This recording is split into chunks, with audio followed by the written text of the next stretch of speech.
So today we are going to learn about the internal control for the creditors, like how there should be an internal control which could be used for the creditors. See class, for when it comes to creditors, you can take some of the points from the purchases as well. ठीक है, आप purchases भी कर सकते हो and accordingly you can take a control on the creditors. ठीक है, तो purchases के some points can also be used for the when you are doing the internal control for the creditors. Now the very first point is prompt recording. See the procedures जो भी हमारे होने चाहिए, the procedures which we are following, that is the companies is following, should be prompt in recording the amount which is due to the creditors as well as the amount which we needs to pay to the creditors. मतलब या तो obviously creditors को हमें amount pay करना है, तो हमें एक प्रॉपर सिस्टम और हमें जैसे ही ट्रांजैक्शन हुआ हमें सबसे पहले प्रॉम्प्ट रिकॉर्डिंग करना चाहिए वो ट्रांजैक्शंस का. Because if you are not doing the you are not passing the entry on the spot, तो लेटर ऑन स्टेज पर इट इज सो पॉसिबल कि आप एक दो एंट्रीज मिस कर दोगे, या तो there will be an error of omission as well. ठीक है, या तो you can say there can be even the partial omission कि आपने कुछ थोड़ा सा लिखा और बाकी इफेक्ट्स देना भूल गए. सो इट्स बेटर कि जब भी ट्रांजैक्शन हो रहा है just do the prompt recording, कि हमें इतना तो आइडिया आ ही जाना चाहिए कि हमें कितना अमाउंट ड्यू है हमारे क्रेडिटर्स से. ठीक है, और you can say the how much the amount we need to pay to the creditors. Next is prompt adjustment. Now what is a prompt adjustment? See the amount which we need to pay to our creditors should be promptly adjusted against the relevant bill. जैसे ही मैंने पे कर दिया उसका bill है वो bill cancel हो जाना चाहिए. And obviously when you pay the bill and when you give it the bill, they just put a stamp of a paid. आपको paid का stamp मिलता है.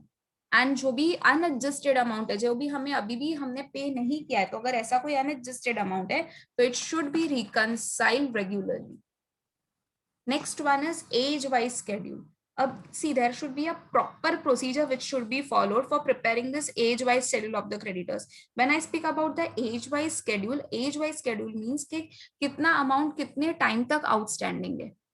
Say it's outstanding for 1 month, if it is outstanding for 2 months, या it is outstanding for 3 months, कितने months तक का वो outstanding है, तो हम क्या कर सकते हैं, हम उसकी ग्रुप्स बना सकते हैं. We can just make it the groups.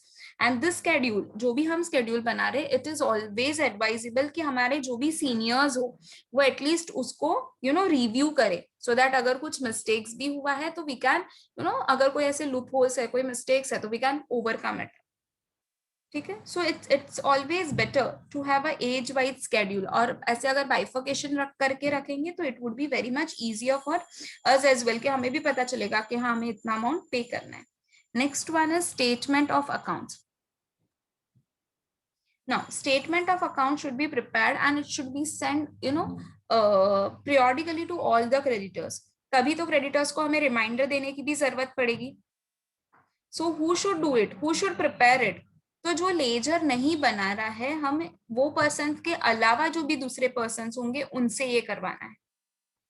See, okay, and the creditors should be requested to check the statements with their own records. जो आप जो भेज रहे हो उनको और जो उनके पास जो records है, हमें always उनको ये बताना चाहिए कि हाँ हमारा इतना सा बाकी है, हमें इतना पेमेंट करना है, so that creditors will confirm. तो हमें भी पता चल जाएगा कि हाँ इतना बैलेंस है and this is the difference which is been point out. जो भी रिप्लाईज अगर क्रेडिटर्स दे रहे, again those replies should be reviewed by the senior managers. And अगर कुछ डिफरेंस मिल रहा है, से फॉर एग्जाम्पल मैं कंपनी के बुक्स में क्रेडिटर्स स्टिल आउटस्टैंडिंग दिखा रहा है फॉर 20,000 रुपीज, पर जो क्रेडिटर्स की बुक है उसमें से 15,000 है, तो ये जो भी डिफरेंस है, द डिफरेंस जो हमने पॉइंट आउट किया जस्ट बिकॉज ऑफ दिस, जब हमने कंफर्मेशन लिया और हमने डिफरेंस फाइंड आउट किया, तो ये जो डिफरेंस है उसको एडजस्ट करके रिकंसाइल करना जरूरी है. You need to adjust it up, you need to reconcile it up. Next one is discounts and write back. See creditors are given their discount, तो creditors के लिए वो क्या हो जाएगा, it will be discount received.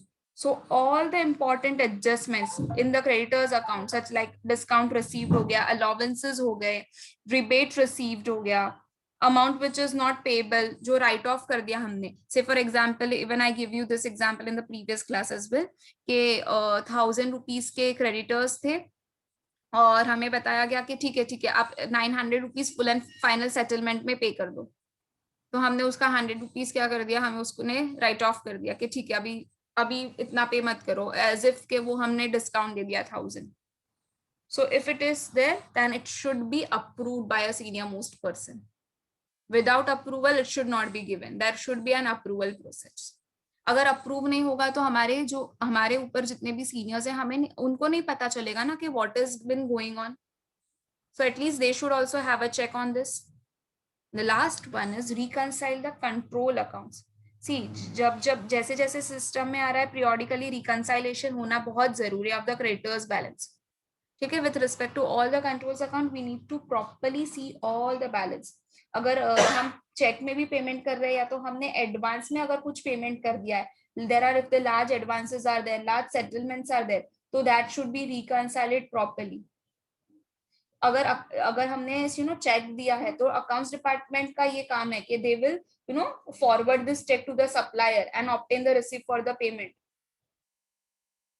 ठीक है, a proper cut off procedure should be follow. Now what is a cut off procedure? As I told you कि जो साल की जो ट्रांजैक्शन है हम कंप्लीटली वो साल में अगर रिकॉर्ड कर दे रहे थे, it will be known as a cut of.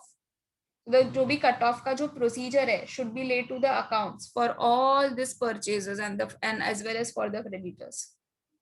So this is all about the internal control for the creditors.